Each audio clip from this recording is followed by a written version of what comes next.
Chondro Corner where we rise and grow.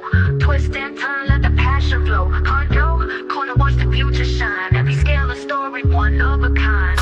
From the shadows we move, striking out bright. In every twist we find the light. Breeding the best, gotta have patience in this game. Chondro Corner where we make our name. Chondro Corner, Chondro Corner, Chondro Corner, Chondro Corner, Chondro Corner, Chondro Corner, Chondro Corner. Chondro Corner where we rise and grow. Twist and turn, let the passion flow. Chondro Corner, watch the future shine. Every scale a story, one of a kind. What it do, what's going on, everybody? Hope y'all having a great Monday night. This is episode 27 of the Chondro Corner. It's your boy Ro here, and we got a special guest tonight, your boy Jordan from Heartland Reptiles coming in, checking in with us.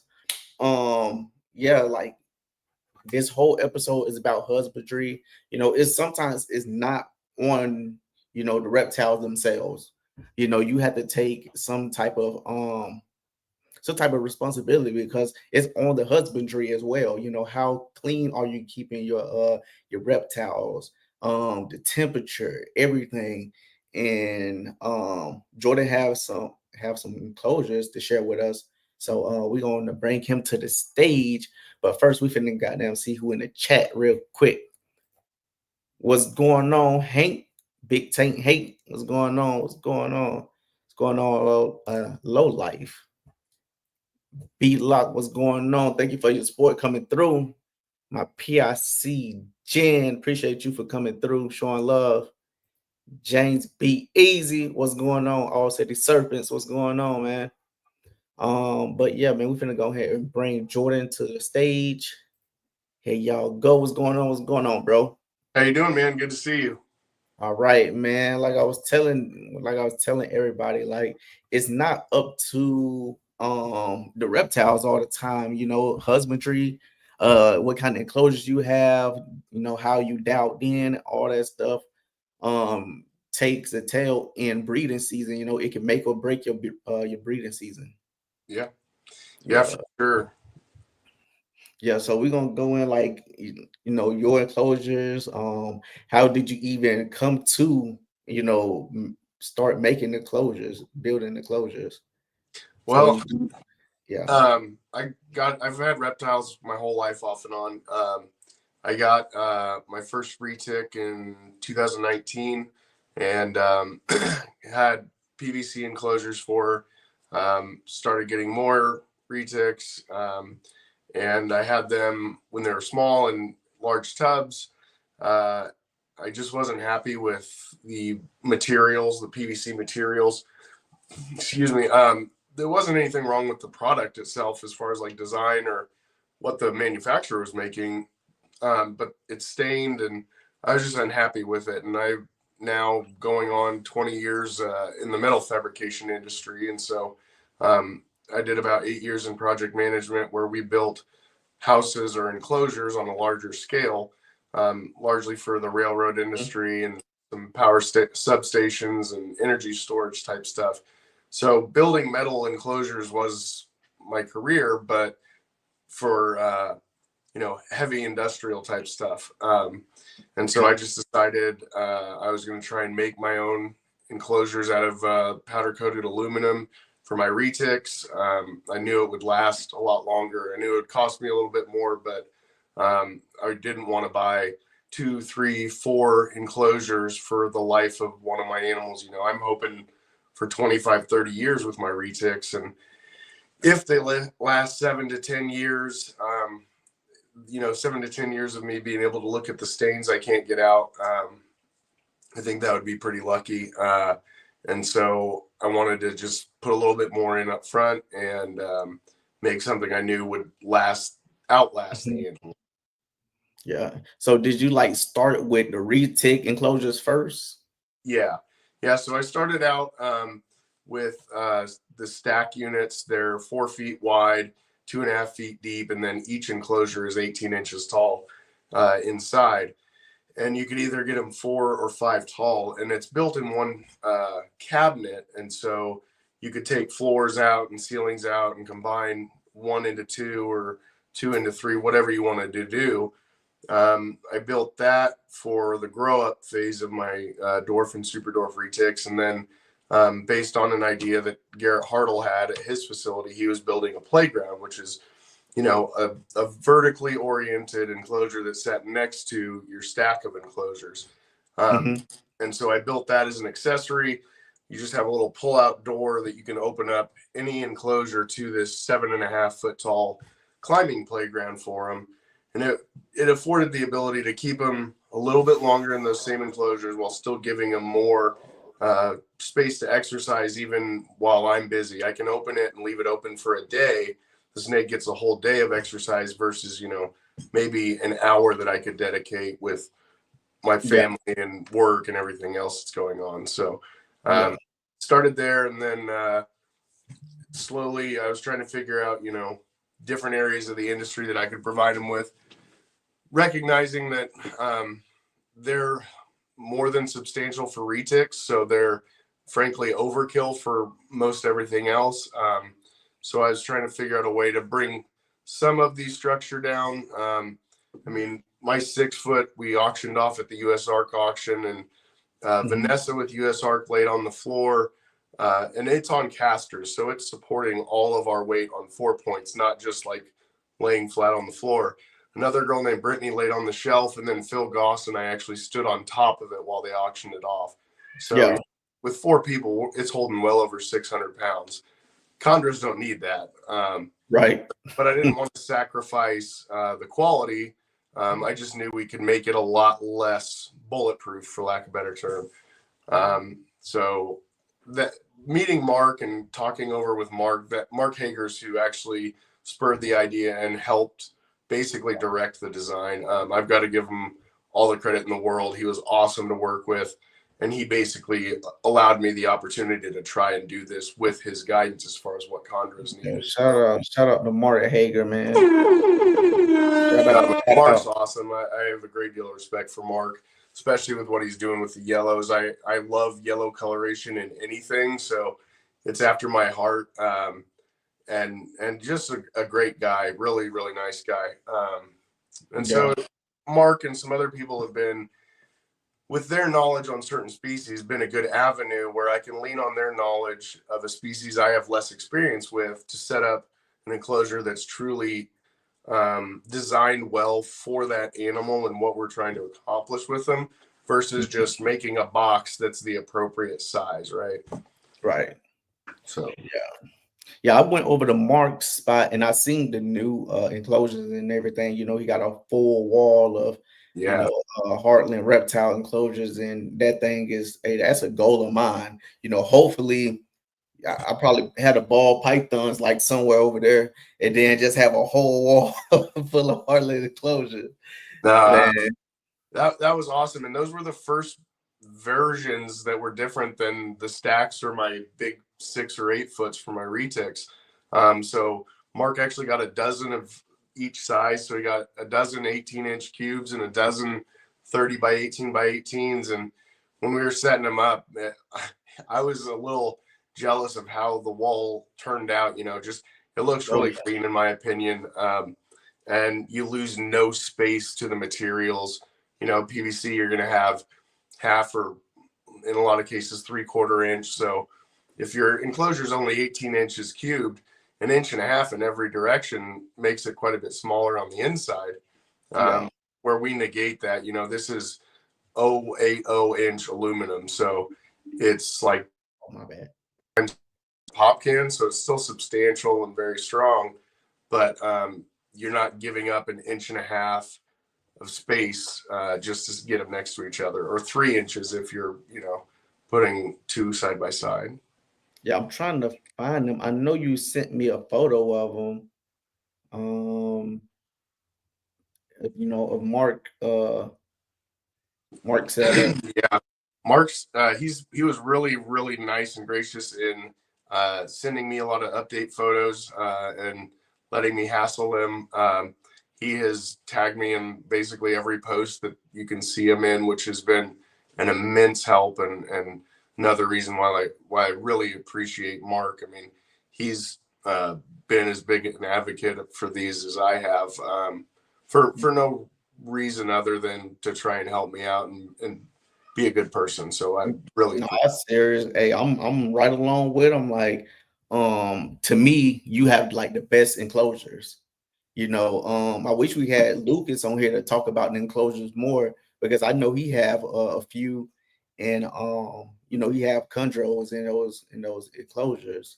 So I wonder how his enclosures holding up. I'm pretty sure they're good, but yeah, he's had a 6 foot of mine for one of his retics for at least a year and a half. It would have been when was Schaumburg? I think October of 23. So he's had one of those since then.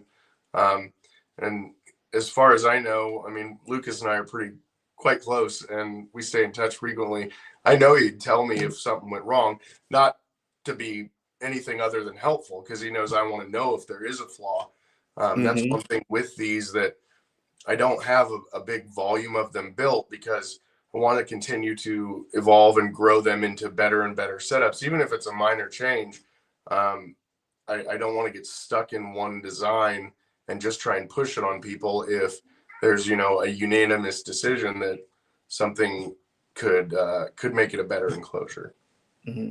So can you powder coat them any color if you want to?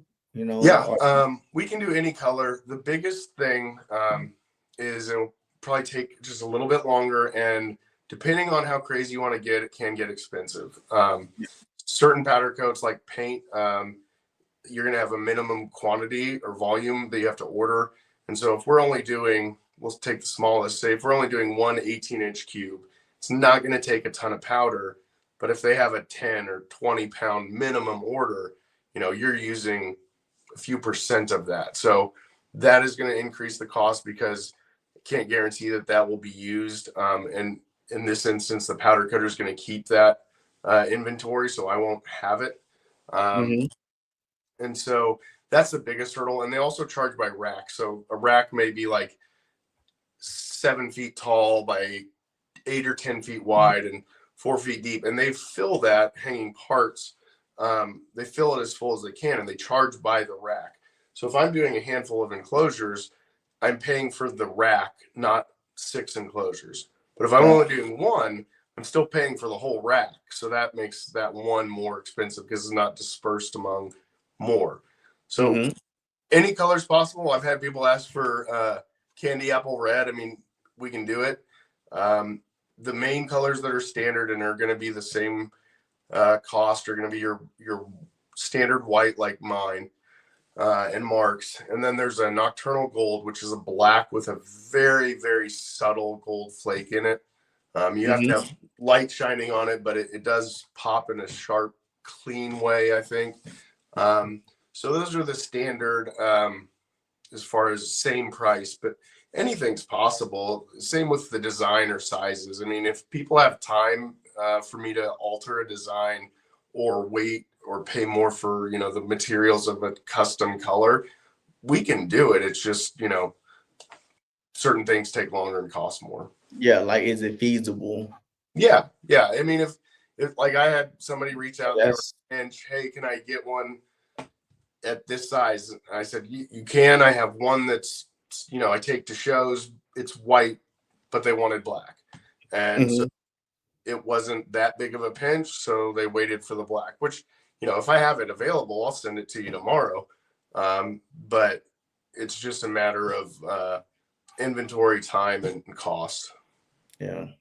And with these, so these the 2x2s and the oh yeah, sorry, I'm staring at the back of my phone, which is a first for me. My wife said that never mind then, never mind. you can't see them. No, I got it. I got the YouTube up, so it's just a little bit behind. But yeah, so those are Mark's. Those are the 18-inch cubes and the 30 by 18 by 18. Mark went with the white, which is what all of mine are as well. Mine are white because it's the first color I did because it's what I wanted. I personally like it and will probably stick with it just because I like how bright it makes everything look. I think it makes the animals pop. And for me, I have 15 retics. I mean, dwarf and super dwarf crosses, but still 15 retics. That's a lot of cleaning and maintenance. Yeah. I want to be able to see if it's dirty. Chances are with a retic, you're going to smell, so you're going to know. But I want to be able to see if there's dirt or grime. I think over time in my PVC, I kept mulching it a lot, and I didn't realize how much dirt grime had built up until I like deep scrubbed it. And I was like, oh my gosh, there's so much dirt or like dust almost to the walls. And so I like the white because I know I'm keeping it clean, and it's brighter. I think it looks bigger inside. I think on my next order of enclosures that I'm gonna get from you is gonna be tuxedo. Yeah. So the black outside, because everything in my reptile room is black. So I would have went with the white enclosures, but it would have been match, and I like everything pretty. Yeah. No, I get it. Pretty tight. Excuse me. That's a big reason why there was a big push to go for black. I had people flat out tell me I love them, but I don't want one or two white enclosures next to all my black PVC. It's going to look weird. I completely understand. And black is the standard by and large. So that's why I offered the black. You can do whatever you want now. Yeah, and I see like it's very easy to clean up down at the bottom, of the enclosure, real slick like, and everything. So how about the vents? Are you doing anything different with the vents in the back? Yes. So I can't remember if I sent you a picture that showed it or not, but the ventilation, Mark and I went overboard a little bit to make sure there was enough ventilation, being aluminum and sealed with the powder coat and all that. We wanted to make sure we had plenty. It was easier to cover ventilation than it was to add more and keep it looking good. So the new version, we've gone away from the slotted vents that you see in that picture, and I've actually replaced it with a water jet cutout of the Heartland logo. So a little bit of subtle branding, and it takes the ventilation down to what I think is probably an appropriate level. I think it's a neat touch. I hope people like it. Yeah. Nice. But and then the perch, so the perch is, correct me if I'm wrong, you're working on those, are they going to come with the enclosure? I'm not actually working on them. A gentleman named Matthew is working on them, and he's doing that. Actually, Lucas reached out to him and asked if he would 3D print these perches, and I told him, I was like, man, if you do make these and they turn out viable for you, said I'm more than happy to take them to shows, because I don't have chondros, but I think they're visually the coolest 3D printed perches that I've seen. Now there's one guy who does like naturalistic, and I don't even know how he makes them, but puts little like mushroom and like toadstools. Like there's crazy stuff out there, but as far as the 3D printed, this is the coolest I've seen. And I told him that I'd be more than happy to take it to shows and offer it as an accessory with my enclosures, since he's making them for my exact sizes. Yeah. Okay. Yeah, because that'll be like, a nice little package deal to go in with, so you won't have to be guessing how long it is, or, right, order from another spot. You could get everything right there with you. Yeah, I mean, they're literally made with the exact parameters of my enclosure. Lucas asked me for them. I gave them to him, who he passed on, and I think it's a sweet design that he's come up with. It looks much more naturalistic, in my opinion, the way he's got everything weaving together, branch-like and vine-like.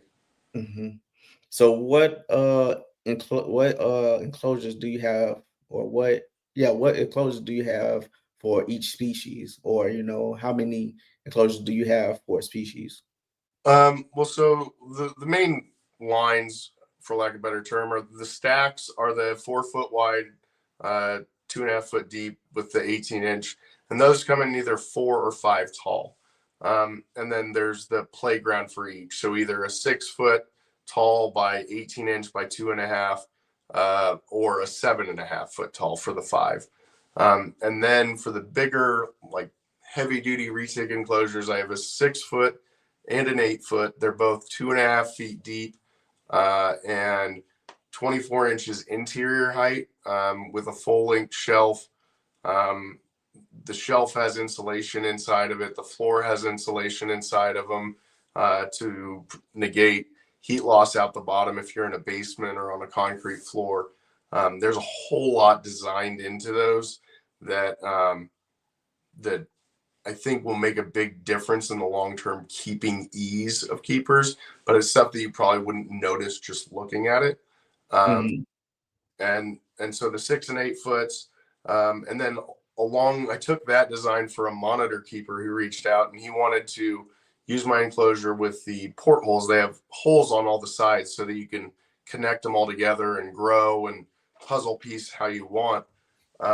He wanted to take that, and he was buying a new house that had an exterior dog run. So he was going to put, wire mesh under the ground and then build a top on this fence and have an outdoor run for his monitor lizard. He was down in Texas, and we took the 8 foot, we stretched it to 3.5 feet tall, I believe, inside, and gave it a 6-inch substrate dams, so he could fully plant it out with plants and make it as bioactive as his monitor would allow.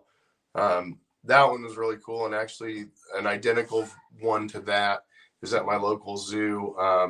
They had a donor reach out and offer to replace their boas enclosure, and so I was able to produce one of my enclosures for my local zoo, which was really cool. Now I get to take my son to, and he gets to see something Dad made. And then the Chondro enclosures. So those are the 18-inch cubes, the 30 by 18 by 18, and then now there's a hybrid. It's off the Chondro enclosure design, and it's still for them, but also using it as kind of the bread and butter standard size of a 4 by 2 by 2. A lot of ball pythons, bearded dragons, stuff like that. It's a pretty good standard, or even a grow up for a small retic or something like that. But I took the 4 by 2 by 2 and I put a divider in the middle. So if you want to use it for chondros, you have 2 2-foot cubes. Or if you want to use it for something else, like say you had baby retics, you can start with the divider in. As they grow and need more than a 2-foot cube, you can add an additional 4 foot by 2 foot by 2 foot, move one into the new one, pull the divider, and they both got an upgraded double in size.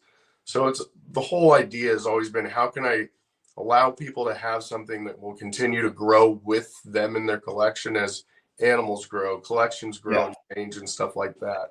That's why I got those, the one that you could put the divider in, because just in case the female get larger or it's breeding season, all I gotta do just take the divider out and there they go. Yeah, and we test fit them at Dallas. Went in nice. It's a solid connection. You'll still be able to mount your branches as you want and do everything the same, but it comes out really easy. And I used Chicago screws, which are like, they look like a rivet that screws together, but it gives you a nice flush on the inside and the outside, so there isn't a big screw head or a big bump. So it looks sleek and it's smooth for stacking if you have more on top of it. Yeah. See, this is Mark Hager plays, and this is how he got everything dialed in, and this thing is incredible. This how I want, this how I would like my room to look when I walk in, like, yo, this thing is clean. No, I love Mark's room, and actually the lights in Mark's room, I copied those because they look so good. They don't blow things out. I'm terrible with videography, so I'm going to use the wrong verbiage, but they don't make things look wrong. They show the actual color in pictures better, in my opinion. And so I took a page off his note. One thing that he did that looks really slick, in my opinion, is he raised them off the floor, and then he used, I don't know if it's actually some of his flooring or if he got something matched, but if you look, he's got it a nice little trim lip there at the bottom, and it just, everything looks like it was meant to be there. So yeah, those lights are crazy. I think a lot of reptile breeders are starting to get them now because it showed the true color of the animal instead of you having to, you know, go outside and, you know, try to get the right sunlight angle. Those lights help out way better. No, the lights are great. I will say I don't think anything beats good natural sunlight, but they're really nice, and they're surprisingly affordable for how big of a set you can get. And they run sales frequently. But they also have 3 brightness settings. So like I think mine's on medium or low because they are, I mean, they're really powerful lights, but you get a little bit of control too, which is nice. And the thing about these also, because I don't think they don't come with lights in them, correct?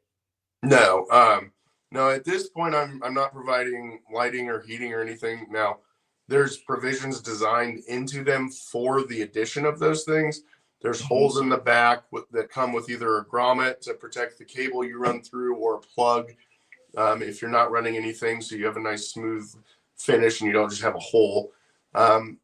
So it's there for those that want to do it, but for now I'm just doing the enclosures. If somebody really needs some help and really, you know, isn't comfortable, I'm more than happy to help. I'm a one-man show, so there's no hard, fast rules, but that's where I'm at right now. Yeah. So like the one thing I like about them, like that's why I'm gonna do the tuxedo look, because it's when the sunlight come in the room, it's brighter, you know, and it's easy to take a picture with the white background and all that stuff, as opposed to a black, you know, dark black background. Yeah. And one thing, you could just take them out. If they need a wash, go ahead, just wash them up real quick, take them outside, and you good. You can literally hose these things down.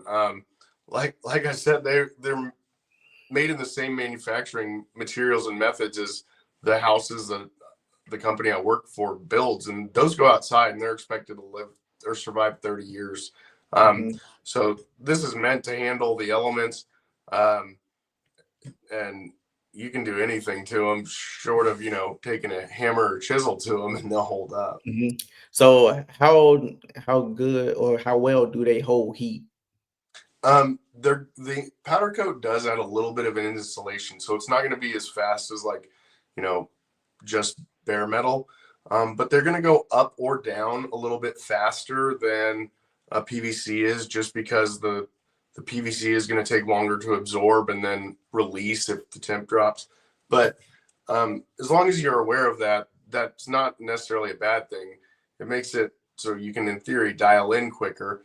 And I run ambient in my room, so it's great for me. But I did, before I switched over to ambient, I ran it for 8 months with, I actually put heat tape on the back of mine with a foil-faced insulation outside of it so that it forced the heat in to the enclosure. And I ran that for 8 months with no problem. Everybody digested fine. Everybody shed fine. I had no issues with it. Mark in his actually does the heat tape on the back for the 18-inch cubes. And then he has a small radiant heat panel in the 30-inch, which whenever people ask me, I say, look, if Mark Hager's doing it and it's working for him, I wouldn't tell you that that's the right answer, because I don't know, but I would tell you that that's a good place to start. Exactly. All you gotta do, just hit up Mark. Mark, a very friendly dude, unless he out fucking surfing or some shit. Just hit him up. Just hit him up. The only thing I feel bad with is, you know, anytime people ask, I sing Mark's praises, and I'm worried I'm gonna, you know, get him too busy with calls. But I got nothing but good things for Mark. And then Beast Morphs was saying, how much were they?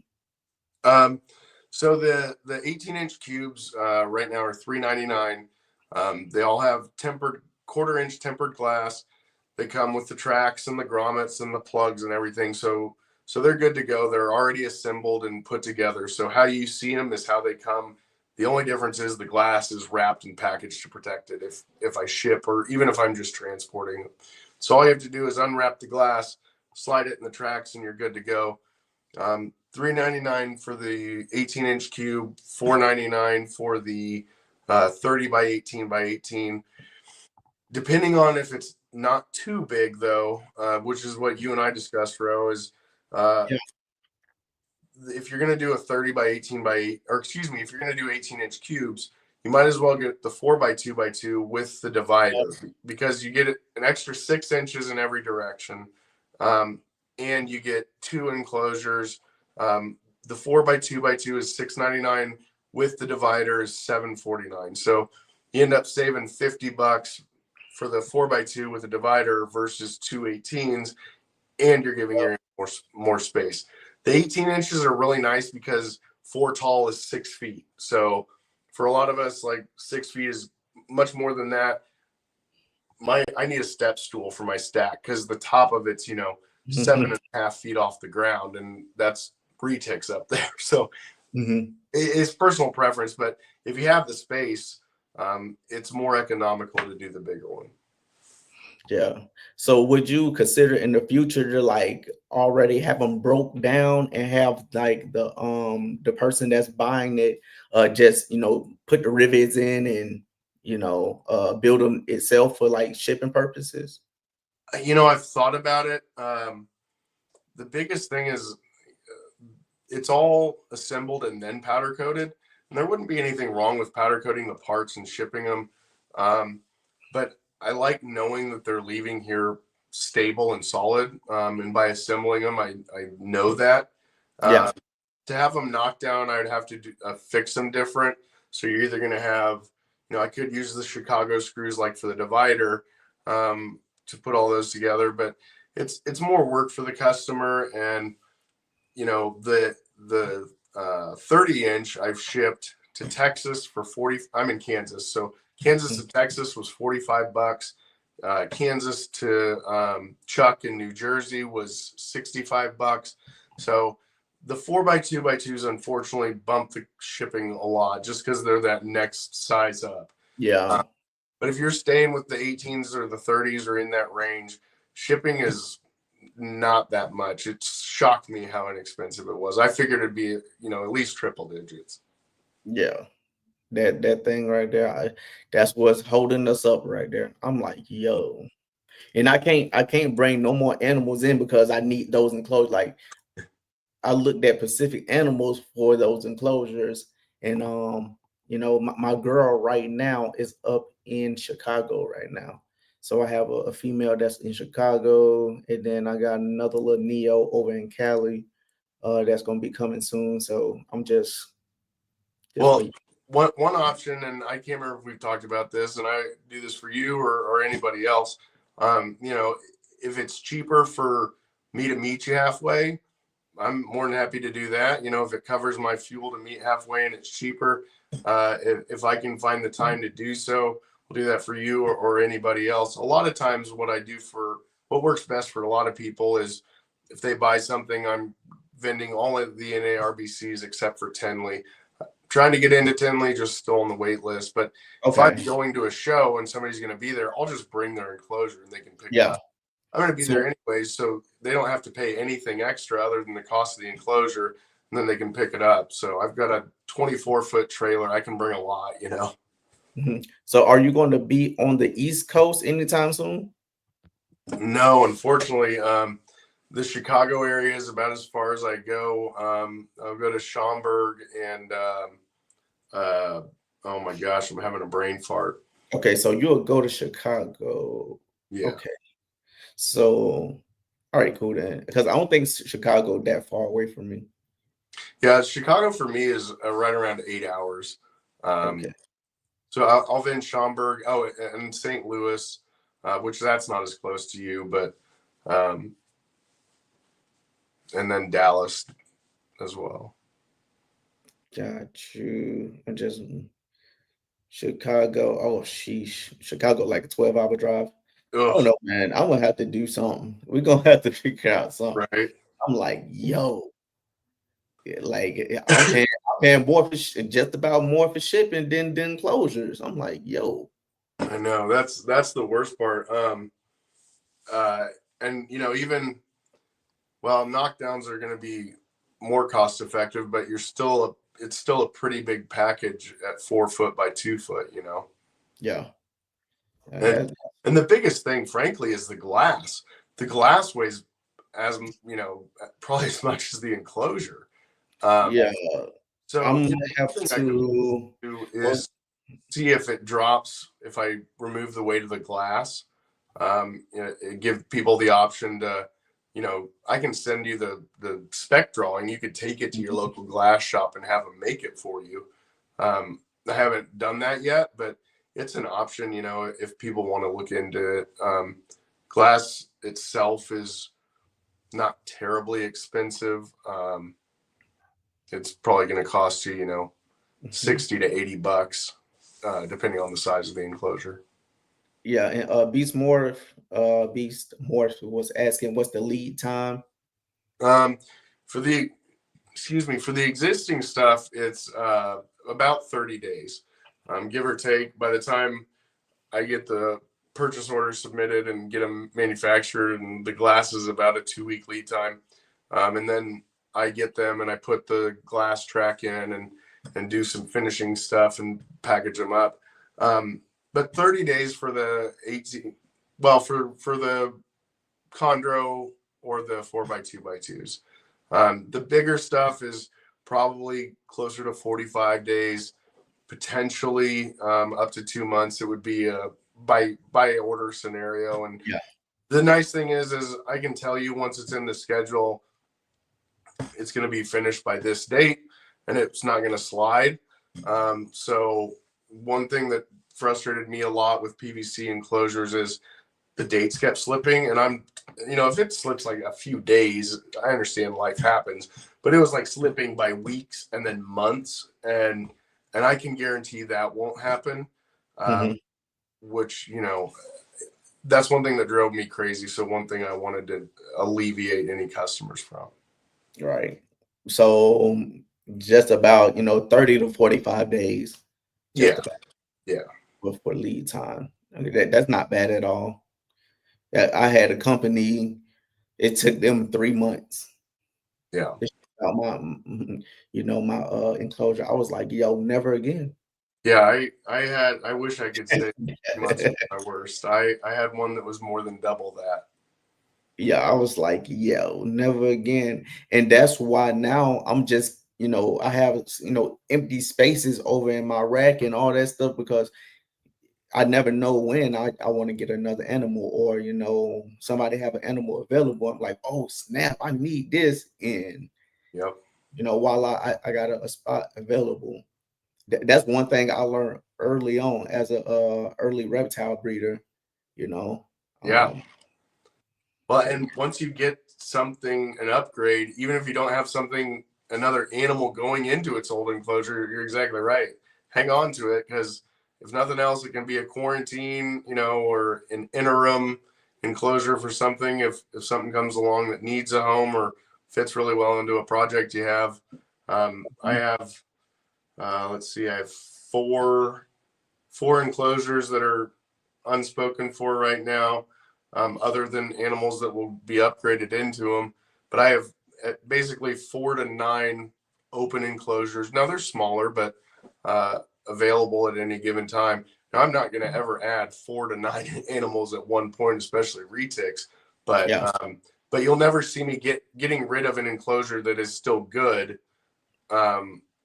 because I want the availability to have that space if needed, or if another friend needs an enclosure in a pinch, then I can help them out. Got you. So you in Kansas? Yeah. Okay. I'm just trying to see how far you is away, so then we can. Because I got like 30 days off right now from work, and I'm trying to figure out what can I do. I might have to fly there, pick them up in the U-Haul little van, and then just mosey my way on back to North Carolina. But depending on when your vacation time is, or if it's spoken for, the All American Reptile and Plant Expo is a new show. They're in, I think, North Carolina. I want to say either. Yeah, so they just had one in North Carolina this Yeah. weekend. Yeah, so there's one in Kansas City at the end of next month. So if you, I mean, your enclosures are made. So if you wanted to fly in, Kansas City Airport's an hour away. I could come pick you up. You can crash here. I've got a spare bedroom you can use and go with me and check out the show and then drive home with your enclosures. At least make it more than just a fly out for enclosures trip. Yeah. Oh, that sound lovely. Yeah, well, you're more than welcome, man. So if we can line it up, that'd be a lot of fun. Yeah, definitely. I'm gonna look into that. Definitely. My leave in, vacation in, I think like the 15th of next month. Okay. So we'll see. I'm probably gonna be in processing in my new unit and all that good stuff, and we'll see what's going on. Okay. Well, I think it's Friday the 23rd through Sunday the 25th. But even if you come out before, you're welcome to come and crash here and stuff like that.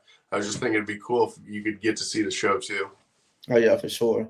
And then that way I'm not limited to like 2 enclosures. I can get like 3 maybe. Yeah. That is the one thing. This is the one time that I do have a few extra because you and Elias, I know Elias is going to get some. And so I told him, I was like, man, I know you're good for it. I won't see you till I think Schaumburg, which is towards the end of the year. But I was like, hey, man, I'll make them. I can take them to shows. If they sell at the show, I'll make you a new one. Or if not, you can get them when you have them. So this is one instance where I do have a few extra enclosures available. Yeah. Okay. So what do you have available on hand for everybody that's watching now? Right now I have 5 4x2x2s with dividers. I have at least one 18-inch cube in white, one in black, and I think I have one 30-inch in white and one in black as well. So I might have one of everything right now. The 4x2x2s I haven't made in white yet. So that's the one thing I don't have in white. That's a nice ass boot setup, man. Thank you. That was St. Louis. Okay. St. Louis. That's nice. And then over here, it's like the little playground attachment, correct? Yep. So that's the playground, the vertical one with the glass. And then right behind that is the stack unit that it attaches to. I have it next to it with the divider doors. None of them are pulled out, but that's what's on the side of it. Gotcha. So that I can show people how it works versus just having them stuck together. Makes it a little easier to explain. Yeah. Okay. Them things are clean. Them things, I like the white inside because like you can see if it's dirty or not. That's why I like that tuck. I'm gonna do the tuxedo look next. Yeah. No, I'm a big fan of the white on the inside for sure. And then these are 2 the stack one, correct? Yeah, so that's one of my 5 stacks that's in my room and the playground that's next to it. And the picture next to that is Adam, my male, climbing and exploring the playground. That was his time. And so when I'm in the room, I open the door and that way they can see, and I like to watch them. And if my 4-year-old needs something or what have you, I can shut the door and they can still continue to exercise, but I know they're not going to, get into trouble or climb the ceiling or something like that. Now, are these sticks or these perches like glued inside the So there's holes on the sides on both sides. You could add more just by drilling through, but there's already holes in there, and I just use the existing holes, and I mounted grapevine and dowels in different spots.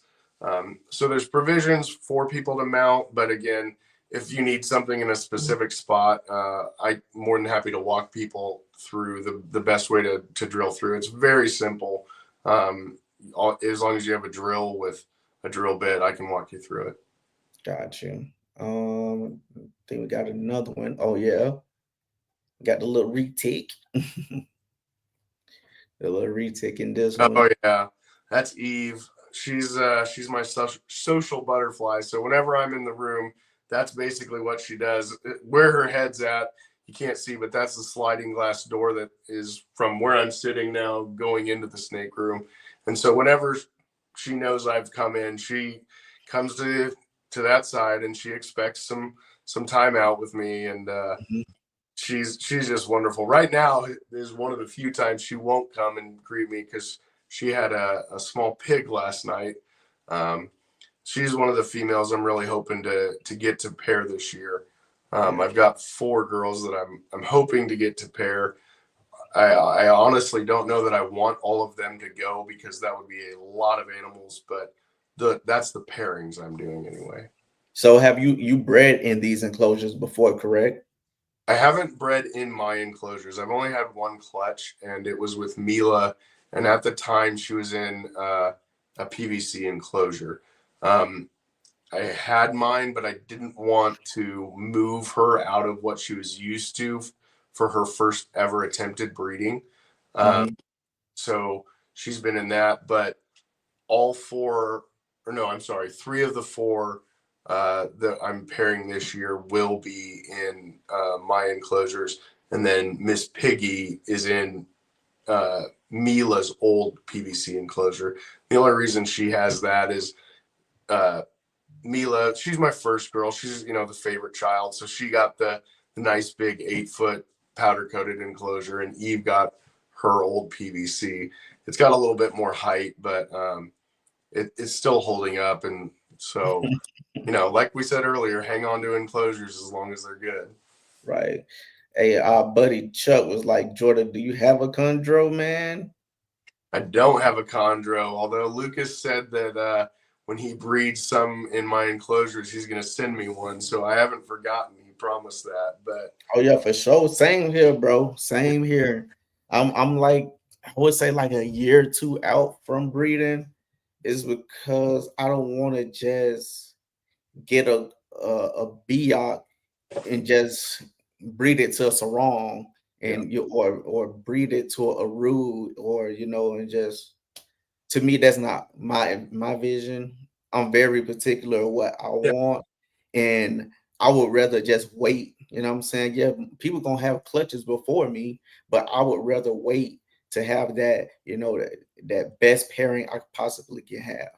for sure. I think that's the only way, the only right way to do it. I have eight, eight or no, I have 9 females that could be bred this year, but I only have a select amount of males, and so I am pairing for the best pairings, and I could stretch those males to other females as well, but at this point, I believe I'll have better males for those females in the future. So there's no reason to produce. I mean, they'd still be great animals, but Mhm. not quite as top tier as I'd like. Right. Unless if I come up on a female, that's almost ready to breed, but people not selling, well, people not selling chondro females like that that's ready to breed and stuff after they grew them up for 4 or 5 years. They not finna sell that. So I'd rather just grow my own up and yeah, go with it like that. No, I'm with you. That's where I'm finally at. The most of them I got, or I really started adding heavy in 2021, and so some of them were holdbacks, some of them were born in 21, but you know, 3.5, 4.5 years for dwarf and super dwarf retics seems to be a pretty safe place to breed females. Well, Mhm. 4 of them aren't even going to be tried until next year, which is 5.5. So, it's good to have them early and grow them and see what you can do as your collection gets where you want. Exactly. And then you can analyze how the behavior of that animal is, that chondro or that retic is. You can analyze the behavior, make sure it's feeding right, the feeding response, how it perks up, or how, if it's sleepy during the daytime or nighttime, I'm like, oh, it's something wrong with this one, it, so yeah, man. Coming up on an hour in a little bit. What's going on, Alex? Hey, you know what I'm saying? Congrats on that clutch with you and Bill. Yeah. Matter of fact, congrats on Keno and Mikey Marsh clutch. They had a collab clutch together. I think just hashed out today. Um, hey man, y'all tearing up the Chondro world, bro. It's going crazy. Dude, I love it. I don't have chondros, but I love watching and learning about them, and like all the pictures and everybody, like Alex, Chuck, Bill. I mean, Mark, what you guys are doing is so awesome. And I just, right now I'm enjoying kind of being a fly on the wall, and learning about it. There's a lot of learning to do, but there's some really cool stuff going on in the chondros. Let me bring this wall back up again. This thing is crazy. That thing is, hey man. Yeah. I can show y'all this. Like I use, like some people use the brown paper. I use puppy pads for my husbandry at the bottom. I use puppy pads for my ball pythons as well. Okay. Can you use that for your retics? I'm sure you could. I don't know. With what some of my bigger girls can drop, yeah, I think I'd need a stack of puppy pads in there. So like I've used paper, the brown kind of corrugated, or not corrugated, but kind of dimpled paper, a thick weight of it, and it works okay. But man, I tell you what, it will saturate and become slop if you're not on it quick. Right. So I actually like an actual substrate. I use pure cypress mulch most of the time. And I do the spot cleans, and then every so often I just clean the whole thing out. So I go through a good volume of it, but it's like $6 for a 30-pound bag, because it's a bag of mulch. You just have to make sure it's pure cypress that doesn't have chemicals and stuff. So I use that. I like it. I like a little bit more natural. And of course, the back of my enclosures is like a laboratory white, but I think it makes it a little bit more natural feeling, I hope, for the animals. And they seem to like, to sniff around and get into it when I, stir it up and stuff like that. I do use aspen in the winter on occasion, just because it's easier to obtain. I can get it from livestock places where mulch is less readily available in the winter. There's not a lot of gardening happening. So yeah.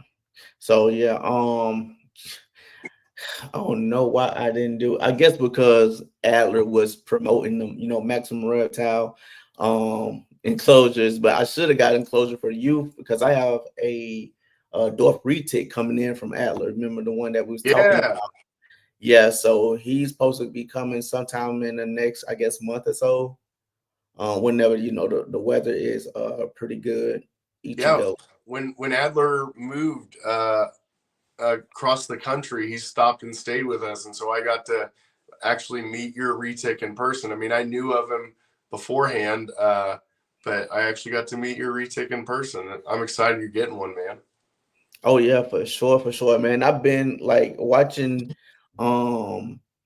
you and what's the dude now? I always forget his name. I always forget it. Y'all podcast together. Or is it Lucas and Lucas and Nathan. Yeah. I watch their podcast all the time. About retics and all that good stuff. So I'm learning a lot. They have a great podcast, and I'm a sponsor of it because I support them and what they're doing. One thing, if anybody's interested in retics, Glenn McClellan published The Complete Reticulated Python. It's a wonderful book. The Retic Lounge, they have podcast episodes where they go through the chapters. Now, the podcast is not sufficient to not have the book. I would highly recommend having the book and watching the episodes while you're looking at the book, because it helps explain so much, and it just makes it a lot more fun. But anybody interested in retics, I highly recommend those two places for information, and just anybody in the community. There's a lot of great people, just like the Chondros. As long as you start talking to people and get to know people a little bit, you'll find some wonderful, wonderful people. Yeah.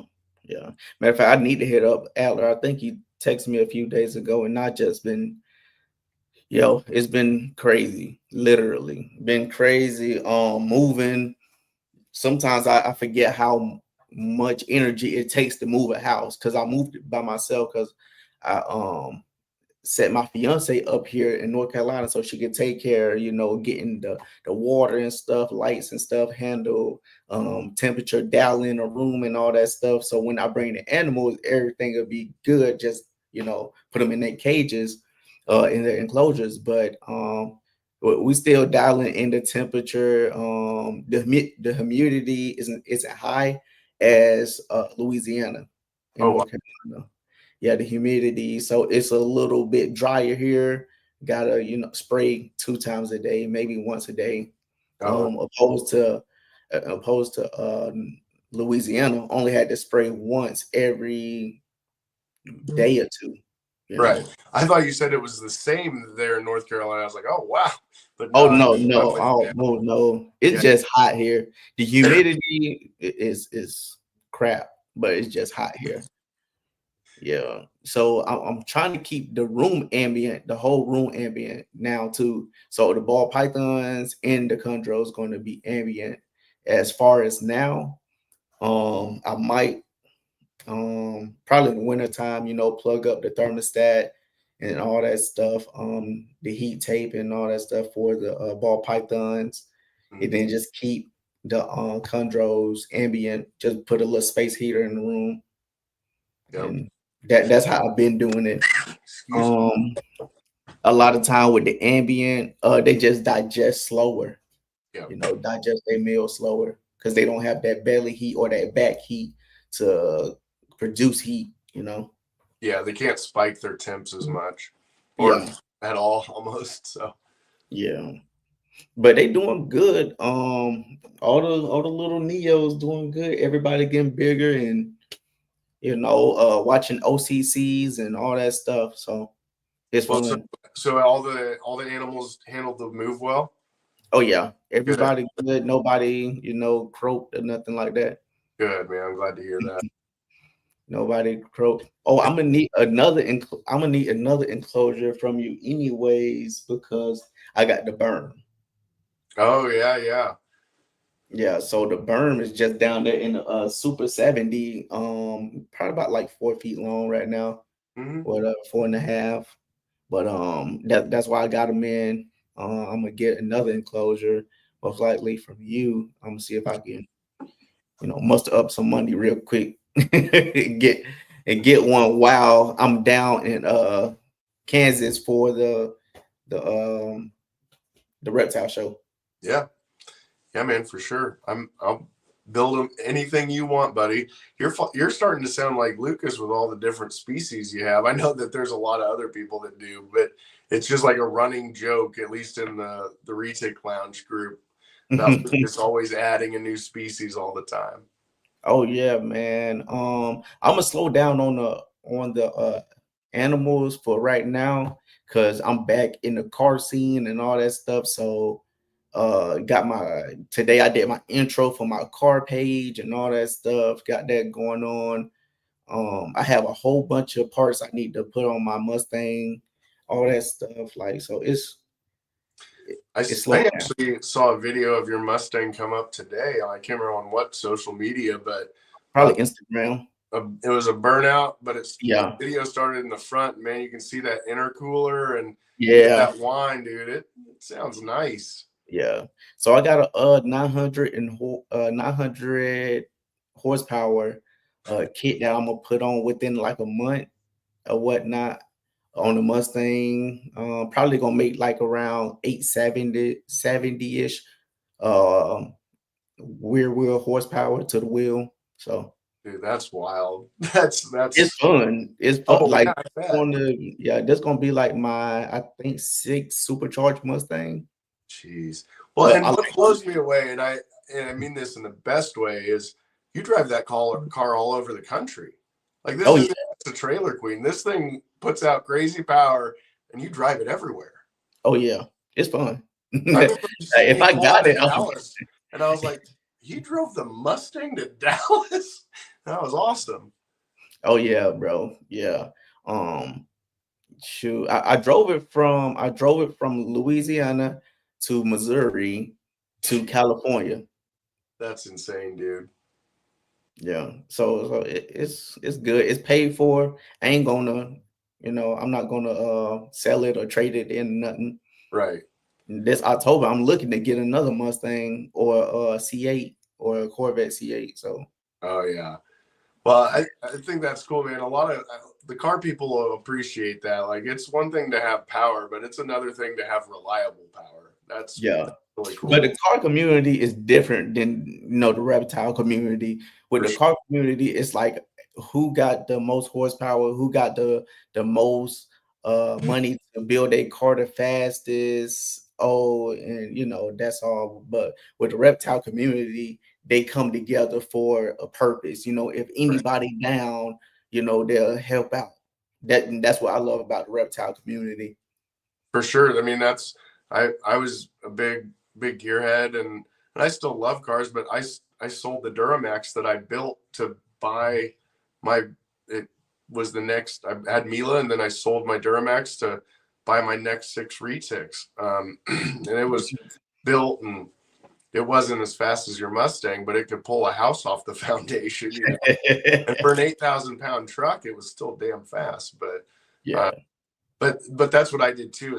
It was reliable. I drove it all over the country, and that's why I think it's so impressive. Like, it's one thing to have power; it's another thing to have power you can take anywhere. Oh yeah, for sure. Excuse me. I'm sorry. I'm getting over a cold. No, you good. No, you good. Thank you for coming through though. We're coming up on an hour, and like, what can people meet you at? Well, reach you at and meet you at. Instagram's the fastest way to get a hold of me. I'm on Facebook as well. I'm not as good about seeing the Facebook messages. My number's out there as well. Feel free to text me. If you have my number or get it from somebody, please feel free to call. Just make sure you leave a voicemail. Since my number is out, like, in the ether with the social media stuff, I get a lot of spam calls. So I won't answer if I don't know the number. But if you leave me a voicemail, I'm more than happy to get back to you. Just make sure you leave the voicemail. Otherwise, I'll just assume it was another spam call. And I just don't want to miss people by that. But my email's out there. I mean, Instagram's the fastest. And from there, I'll probably just give you my cell so we won't miss each other. Right. That's where I would start. Yeah. And then my boy B-Log was like, "Hey, where can I get that hat from?" Brian, I'll get you a hat, buddy. I can get you a hat. Actually, I'm happy to say I need to put in a new order for hats. People seem to like them quite a bit. So, yeah. For sure, man. Thank you for coming on. Us at Herp Collectors Network.